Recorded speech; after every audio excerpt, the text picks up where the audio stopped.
Hello friends, welcome to my channel Your UPSC. This is my Prepare With Me series, and here we will be covering the whole syllabus of GS and Geography optional. Hope you all will like this video and will gain from it.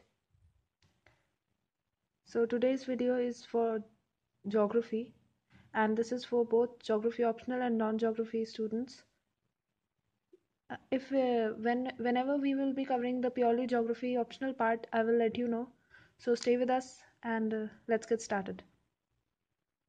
So let's get started with our very first topic of geomorphology, that is factors controlling the landform development. So to understand what are the factors that control the landform development, we will first have to understand what exactly are landform.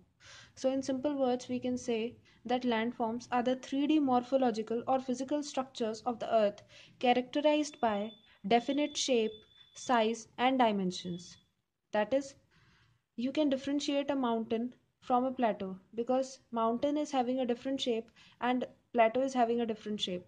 You can differentiate mountain from a hill because of their size. Okay, so this is how you can differentiate each and every relief features from each other. Okay, so now what are the controlling factors which controls the landform development? So we have 7 controlling factors. So the first one is climate. The second one is mineral composition. Third is structure, then process, then relief features, then time, and lastly, the energy. So let's start with the first one, climate. Climate actually it affects landform development in two ways. First is direct impact and second is indirect impact. Indirect, it actually affects, it control the weathering, like it indirectly it has temperature, precipitation and humidity. Okay, so these are the three climatic factors that will affect or control the weathering of the rock. So in humid areas with the high temperature, the weathering of any rock structure is more. Okay, then in indirect way, climate controls soil type and vegetation cover also helps in weathering of rock structures, hence controlling landform development. Next, mineral composition. So mineral composition, we have hard mineral like quartz, etc., and soft minerals like limestone, etc.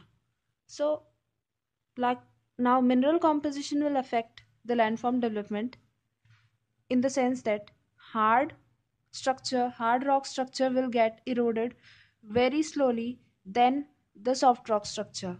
Okay, so the time taken for weathering will be higher in hard structure than in soft structure. Now we have structure. In structure we can see three basic structures like tectonic structure, physical structure or chemical structure of that rock. In tectonic structure, we will see if that landform is faulted landform, folded landform, or is formed due to crack, fissure, rift, or joint. Okay, so we will have tectonic.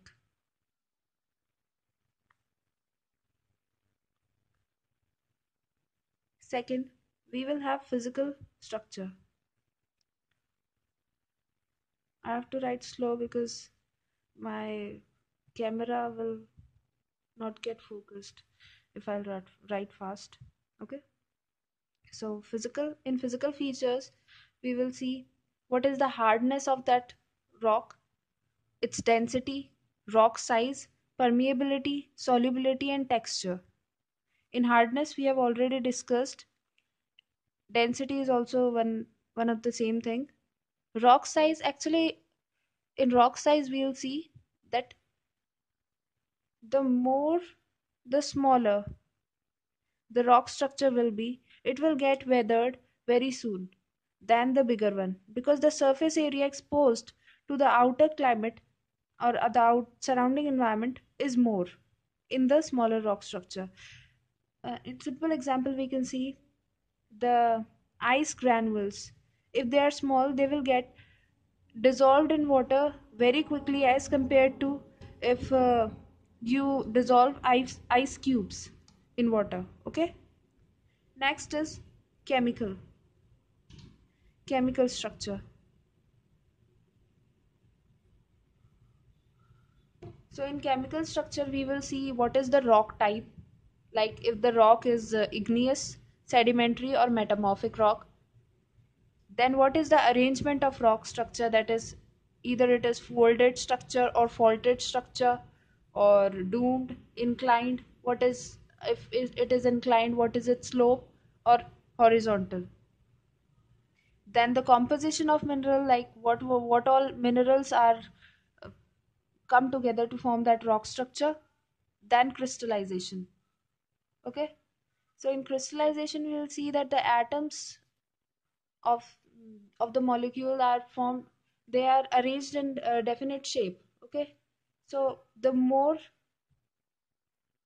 the nicer the shape will be, like more the compact the shape will be, the firm the mineral would be. Okay, so in simple words, and like for example, we can say that diamond is more harder than graphite because of its crystallization.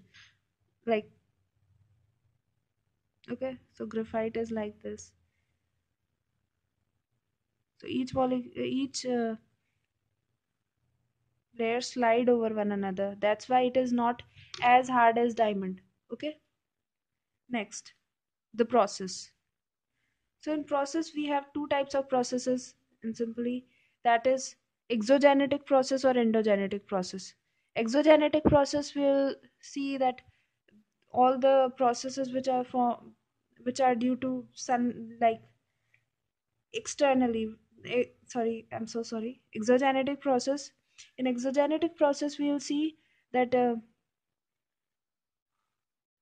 all the outer atmospheric factors like humidity or sunlight, the amount of sunlight that the rocks that the area receives, or the amount of rainfall, etc., that are the exogenetic factors. Then endogenetic factors, in endogenetic we'll see the tectonic movements, plate movements. Okay, volcanism, earthquake, etc.